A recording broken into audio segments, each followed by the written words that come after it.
മോളെ, ഞാൻ അങ്ങനെ പറഞ്ഞതിൽ മോൾക്ക് എന്നോട് എന്തെങ്കിലും ദേഷ്യമുണ്ടോ? ബാൽക്കണിയിൽ വന്നിരുന്നു കൊണ്ട് ശാരദ ശിവയോട് ചോദിച്ചു. അമ്മ എന്താ പറയുന്നത്? എനിക്ക് മനസ്സിലാവുന്നില്ല. ഞാൻ എന്തിനാണ് അമ്മയോട് ദേഷ്യപ്പെടുന്നത്? ഞാൻ കല്ലുവിൻ്റെ കാര്യമാണ് പറഞ്ഞത്. കല്ലുമോളോട് ഞാനാണ് പറഞ്ഞത് മോളാണ് അവളുടെ അമ്മയെന്ന്. അതിനിപ്പോ ഞാൻ എന്തിനാണ് അമ്മയോട് ദേഷ്യപ്പെടുന്നത്? കല്ലു എൻ്റെ മോള് തന്നെയാണ്. പ്രസവിച്ചാൽ മാത്രമേ അമ്മയാകൂ എന്നൊന്നുമില്ലല്ലോ. കർമ്മം കൊണ്ടും അമ്മയാകാം. അമ്മ എന്തിനാ അവളോട് അങ്ങനെ പറഞ്ഞത് എന്നൊന്നും എനിക്കറിയില്ല. പക്ഷെ അതിന് എനിക്കറിയേണ്ട ആവശ്യവുമില്ല. മോള് പറഞ്ഞത് ശരി തന്നെയാണ്. പക്ഷേ മോള് പറഞ്ഞു മോൾക്കത് അറിയേണ്ട ആവശ്യമില്ല എന്ന്. പക്ഷേ ഞാനത് പറയാതിരുന്നാൽ ശരിയാകത്തില്ല. അമ്മയ്ക്ക് അത്രയ്ക്ക് നിർബന്ധമാണെങ്കിൽ അമ്മ പറ. കല്ലുമോൾക്ക് മോളെ ഒരുപാട് ഇഷ്ടമാണ്. പക്ഷെ അത് പ്രകടിപ്പിക്കാനൊന്നും പറ്റിയ പ്രായമല്ലല്ലോ ഇത്. പുറത്തു നിന്നും ആരോടും അങ്ങനെ കൂടുതൽ അടുക്കുകയും ചെയ്യാറില്ല. അങ്ങനെയാണ് മോൾ കുഞ്ഞുനാൾ മുതൽ.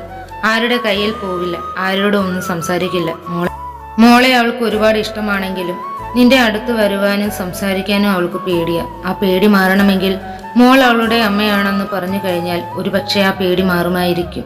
ദൈവനിശ്ചയം പോലെ തന്നെ അങ്ങനെ സംഭവിക്കുകയും ചെയ്തു. നീ കല്ലുവിന് ഒരു നല്ല അമ്മയാകുമെന്ന് എനിക്ക് ഉറപ്പുണ്ട്. അമ്മ ഒന്നോർത്തും ടെൻഷനാവണ്ട. അവൾക്ക് ഞാനുണ്ട്. ഇനി എല്ലാമായിട്ട് അവളെ എൻ്റെ കയ്യിൽ ഏൽപ്പിച്ചില്ലേ, ഇനി ഞാൻ നോക്കിക്കോളാം പൊന്നുപോലെ എൻ്റെ മോളായിട്ട്. ഹായ് ചേച്ചി, എപ്പോഴാ വന്നത്? പാച്ചു അകത്തേക്ക് കയറി വന്നുകൊണ്ടായി ചോദിച്ചു. ശിവാനിയും ശാരദയും അവനെ അടിമുടി ഒന്ന് നോക്കി. ഇതെന്ത് കോലാണടാ? നീ ഉഴുതുമറിക്കാൻ പോയതാണോ അതോ കളിക്കാൻ തന്നെ പോയതാണോ? അവൻ വീർത്ത് കുളിച്ച് നിൽക്കുന്നത് കണ്ട് അവർ അവനോട് ചോദിച്ചു.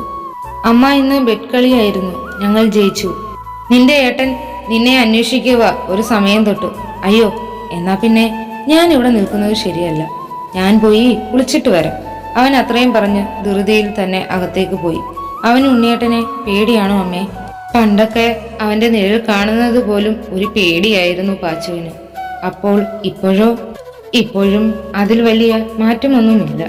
അതെന്താ ഈ ഉണ്ണിയേട്ടൻ ഇങ്ങനെ? അവന് ഭയങ്കര ഇഷ്ടമാണ് പാച്ചുവിനെ. പക്ഷേ ഈ ഇഷ്ടം പ്രകടിപ്പിക്കാനൊന്നും അവനറിയില്ല. അപ്പോൾ പാച്ചുവിന് അവന് ഭയങ്കര ഇഷ്ടമാണ്. അവനാണെങ്കിൽ ഇവനെ ഭയങ്കര പേടിയാ. അതെന്താ അങ്ങനെ? അതൊക്കെ അങ്ങനെയാണ് മോളെ. എന്താണ് അമ്മയും മരുമോളും കൂടിയൊരു സംസാരം? രാഘവൻ അവരുടെ അരികിലേക്ക് വന്നുകൊണ്ടായി ചോദിച്ചു. ഞങ്ങൾ കല്ലുവിന്റെ കാര്യം പറഞ്ഞുകൊണ്ടിരുന്നതായേട്ടാ. അച്ഛാ, കൃഷിയൊക്കെ എങ്ങനെ പോകുന്നു? നാളെ വിളവെടുപ്പാണ് മോളെ. എന്തിന്റെ വിളവെടുപ്പാണ് അച്ഛാ നാളെ? നെൽകൃഷിയുടെ.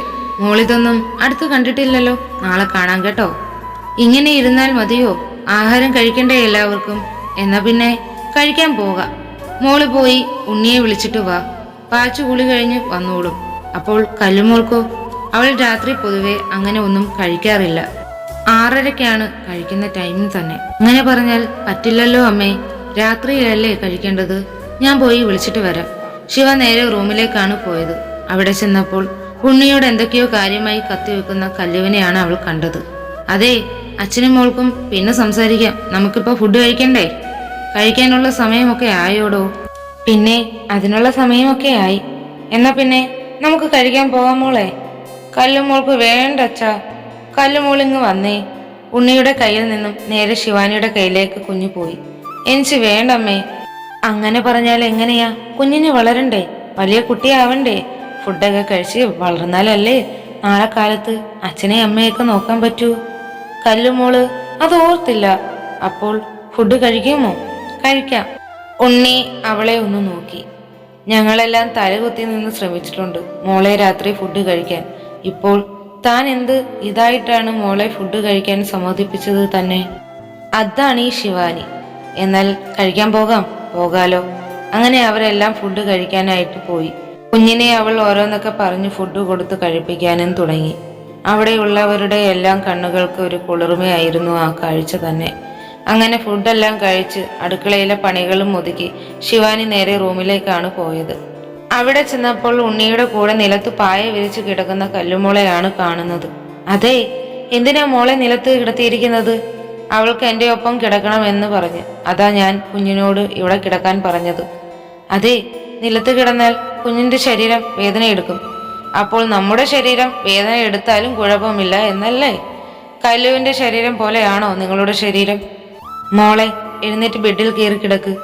ശിവ പറയുന്ന കേട്ടു കല്ലു ഉണ്ണിയുടെ നെഞ്ചത്ത് നിന്നും എഴുന്നേറ്റ് ബെഡിൽ കയറി കിടന്നു. ശിവ ലൈറ്റ് ഓഫ് ചെയ്ത് കുഞ്ഞിന്റെ അടുത്തേക്ക് ചെന്ന് കിടന്നു. കല്ലു ശിവാനിയുടെ നെഞ്ചോട് ചേർന്ന് കിടന്നു.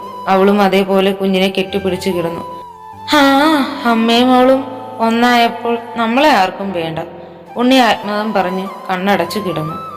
തുടരും. നിങ്ങൾക്ക് ഈ ഒരു സ്റ്റോറി ഇഷ്ടപ്പെട്ടാൽ like, comment, share and subscribe ചെയ്യാൻ മറക്കരുതേ.